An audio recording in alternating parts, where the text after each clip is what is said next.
Today, I'd like to talk about race and caste as depicted in the book called Caste by Isabel Wilkerson. And some reflections in terms of race in America. And one of the things that we notice about race in America is in terms of the position of the slaves in America. And when you look at it, the problem was no one was willing to admit that they were at the very bottom of the economy, and that at the bottom of the economy there was really torture. And that's one of the things you have to look at in terms of what the whole economy was based on. And when you have an economy like that based on torture, you can have real moral questions that have to be addressed. And those moral questions are addressed in terms of really designating a certain group of people in a certain lower caste and making them assume a much lower role and stay in that role. One of the reflections on that is from the author James Baldwin, who says, "For the horrors of the American Negro's life, there has been almost no language." Really, how do you describe the horrors of that life? What type of language can you possibly use to describe such a terrible, awful situation? And James Baldwin brings that out. He also says, no one was white before they came to America. And really, when you look at it, when people came to America, they came from a certain country, and they identified with that country. They were German, they were Italian, they were Irish, they were Polish. They didn't come saying, here I am coming as a white person. But when they got to America, the situation was different because of the whole racial component and the caste system that was in place there. That's brought out uh, in the Irish with the draft riots of 1863. What happened, of course, during the Civil War and the tension about the war and some not wanting to serve. The war was going on too long. And the war at that point was, after the Emancipation Proclamation, really focused in on slavery. So what did the Irish do during those draft riots? They turned really on the black people, and they created really the largest race riot in American history. Another example of this in more contemporary times, 1951, was in Cicero, Illinois, with Italian and Polish immigrants. And they rioted when a black veteran tried to move into an all-white neighborhood. And here a person is a veteran, he served in the war, he's protected his country, wants to buy a house in a nice neighborhood, and the people riot. The Italian and Polish people say, no, not in our neighborhood, it's going to destroy our neighborhood. And again, a question of race and a question also of wanting to keep people in their place in that lower caste. Another example of this is Bull Connor. In 1961, he actually paid a black man to shake the hand of a man that he wanted to lose the election. And he had a photograph taken of this. So he paid this black man. He said, please go up and shake the hand of this man. And normally that probably would not have happened because of, again, the strict separation. But he did pay the man to do it. So the man did it, went up, shook the hand, but he had the photographer there to take the picture, put the picture in the newspaper, and as soon as that picture was in, the person had no chance of winning the race. So again, a clear example of how race can be used to destroy somebody's reputation because that person, they're from a lower caste, they're different, they're excluded, they're untouchable, they shouldn't be on the same level, even to shake the hand of a white person.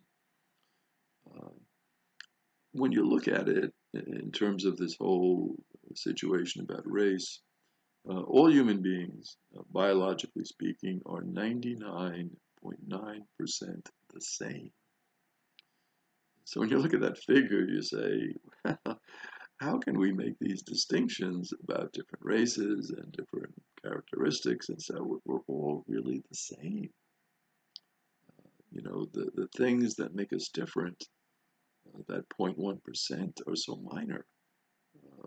How did we get this picture so wrong, where we're putting people in different categories and different castes because of something, as minor as race, really, when you think about it. The writer J. Craig Venter said, race is a social concept. It is not a scientific concept. So again, it's something that we have taken in as a social concept and made very, popular and accepted. That there are certain races, but there really is no scientific aspect for race at all.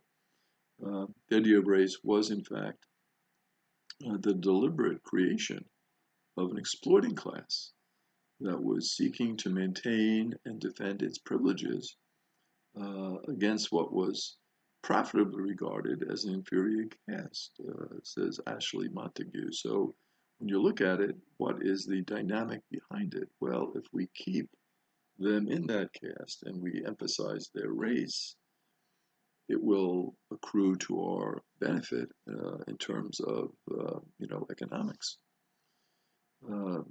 The Nazis' idea in terms of the Untermensch, the higher person, the better person, the higher class, the higher race. That came from Lothrop Stoddard, who was a New England-born eugenicist. So this was all the creation, really, of this eugenicist who wanted to preserve this pure race when there is really no such thing as race. It's just really a myth that people have used to exploit other people. Madison Grant, who was a New York eugenicist, helped to enact a series of American immigration and marriage restrictions in the 1920s. And his book, The Passing of the Great Race, was a favorite of Hitler's. And Hitler actually referred to that book, The Passing of the Great Race, as his Bible. That's how important it was for him in terms of creating this pure race, which, of course, is all myth, could never exist, because, again, the similarities between people are so close. The U.S. Immigration Restriction Act of 1924 became a model for Hitler. That was a good way to kind of preserve the country, he thought, keeping other people out. America did it, so again, a good model for Hitler to follow. And when you think of Hitler and his popularity, a lot of times people have the wrong idea. They think of Hitler as being so popular and so many people, attracted to Hitler and the party. The Nazis actually only polled a high of 38% of the vote. And their mission was really to exploit the methods of democracy and to look at those methods of democracy for the intent and the purpose to destroy democracy and to establish an authoritarian rule. And so they were very cagey in how they went about using democracy really to undermine democracy. And Jews became then blamed by the Nazis. And the thought was, well, they didn't provide sufficient funds for World War I, and we lost World War I because of the Jews. So they became the target. They could not accept the fact that they were defeated. And a lot of that would have to do with the superior manpower, the Americans joining the war and all that. But they could not accept that. So they focused on the Jewish people. One of the things in terms of race and the exploitation and the whole caste system was the spread during the late 1800s and into the early 1900s, and even as late as the 1950s, unfortunately, was the spread of lynchings. So what would happen is many people were lynched.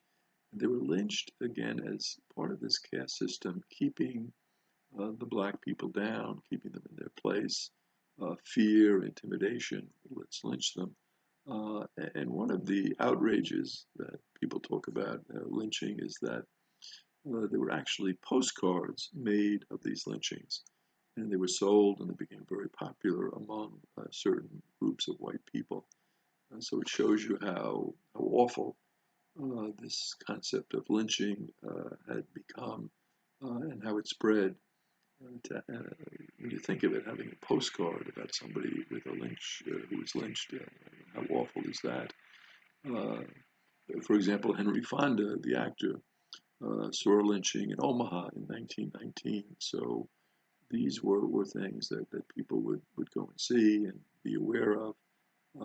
And can you imagine the horror that existed in the black community in terms of the lynchings and the fact that nothing was done? You know, those who were supposed to protect the people and enforce the laws were not done. The laws taken into the hands of a mob, and uh, it was just accepted by the authorities. The author Thomas R. Cobb kind of summed it up when he said, God constituted the Negro for a lower position in society. And that was the mentality, that this caste, this lower system, that's where the Negro belonged.